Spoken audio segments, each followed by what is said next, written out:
नमस्कार साथियों, आज आप लोगों को अमोनिया की हैबर विधि बताएंगे।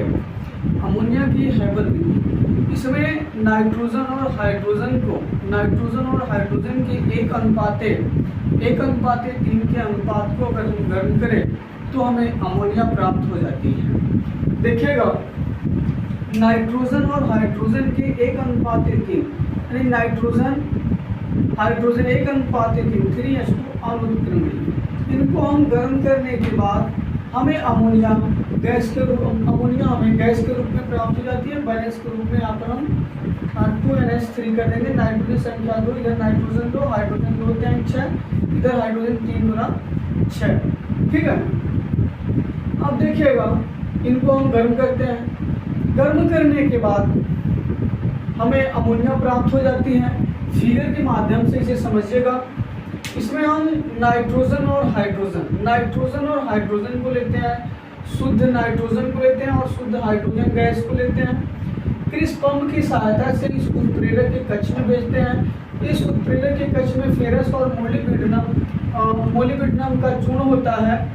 फिर इसको हम इस उत्प्रेरक कक्ष की सहायता से यहाँ पर हमें नाइट्रोजन और हाइड्रोजन आपस में संयोग करके यहाँ पर अमोनिया प्राप्त होता है, जो कि यहाँ पर 10 से 15% ही केवल अमोनिया द्रव के रूप में प्राप्त होती है। शेष द्रव के रूप में नहीं प्राप्त होती है। जो शेष बचा हुआ है, फिर से हम इस पंप की सहायता से इस नली में नाइट्रोजन और हाइड्रोजन को फिर हम इसे जो है उत्प्रेरक कक्ष में भेजते हैं। फिर यहाँ से इसे प्रवाह करके फिर ये यहाँ संघनित होती है। फिर यहाँ पर अमोनिया हमें द्रव के रूप में प्राप्त होती है। इधर से हम ठंडे जल को प्रवाह करते हैं, इधर से ये H2O निकल जाता है। अब जैसे देखिएगा, अमोनिया का रासायनिक समीकरण की अगर बात की जाए, जैसे यहाँ पर हमने ले लिया ammonium chloride NH4Cl, ammonium chloride और ले लिए कैल्शियम हाइड्रोक्साइड CaOH का होल ट्वाइस अनुत्क्रमणीय। अब देखिएगा, यहाँ पर ये कैल्शियम है, यहाँ पर ये Cl है। स्वाभाविक सी बात है, यहाँ पर कैल्शियम क्लोराइड बनेगा, यानी CaCl2।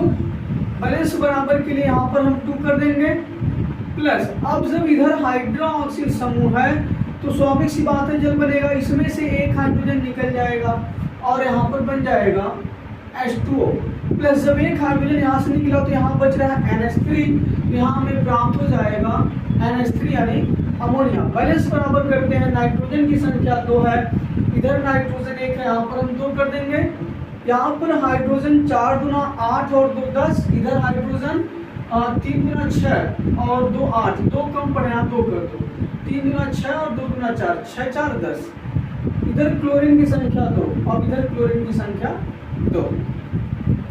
इसी तरीके से हम अमोनिया का निर्माण करते हैं। आइए एक बार फिर से समझाते हैं, फिर आगे बढ़ते हैं। अमोनिया की हैबर विधि में हम नाइट्रोजन और हाइड्रोजन को 1:3 का अनुपात लेते हैं। नाइट्रोजन और हाइड्रोजन को 1:3 का अनुपात लेते हैं। फिर इसे हम गर्म करते हैं। गर्म करने के बाद हमें अमोनिया प्राप्त होती है। ये अमोनिया का समीकरण रहा, ये भी आप लिख सकते हो, ये भी लिख सकते हो। ये अमोनियम क्लोराइड है, ये कैल्शियम हाइड्रोक्साइड है। अमोनियम क्लोराइड को कैल्शियम हाइड्रोक्साइड के साथ गर्म करने पर हमें अमोनिया प्राप्त होती है। फिगर के अकॉर्डिंग इसे समझिएगा। अभी से देखिएगा, यहाँ पर हम नाइट्रोजन लेते हैं और हाइड्रोजन को लेते हैं। नाइट्रोजन हाइड्रोजन को हम गर्म करते हैं, इस पंप की सहायता से हम इस उत्प्रेरक कक्ष में भेजते हैं। अब इस उत्प्रेरक कक्ष में ये फेरस और मोलिब्डेनम का बना हुआ है, फेरस और मोलिब्डेनम का इसमें चूर्ण है। फिर इस उत्प्रेरक की सहायता से हम इसे इसमें संग्रहित करते हैं, तो जो कि यहाँ पर हमें नाइट्रोजन और हाइड्रोजन के सहयोग से यहाँ पर हमें अमोनिया प्राप्त होती है। यहाँ अमोनिया केवल हमें 10 से 15% तक ही प्राप्त होती है। जो शेष बचा हुआ होता है नाइट्रोजन और हाइड्रोजन, फिर इस पंप की सहायता से फिर हम इसे उत्प्रेरक कक्ष में भेजते हैं। फिर हम इसे संग्रहित करते हैं, फिर हमें अमोनिया द्रव के रूप में प्राप्त होती है।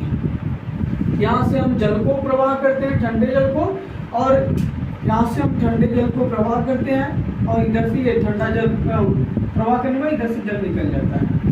जो द्रव हमें अमोनिया के रूप में प्राप्त होता है उसे इस टोटी की सहायता से हम एक पात्र में निकाल लेते हैं। ये रहा अमोनिया की हैबर विधि, और उम्मीद करते हैं कि ये चीज़ें आप लोगों को समझ में आई होंगी। समझ में आया होंगी तो कमेंट बॉक्स में ज़रूर बताइएगा। धन्यवाद।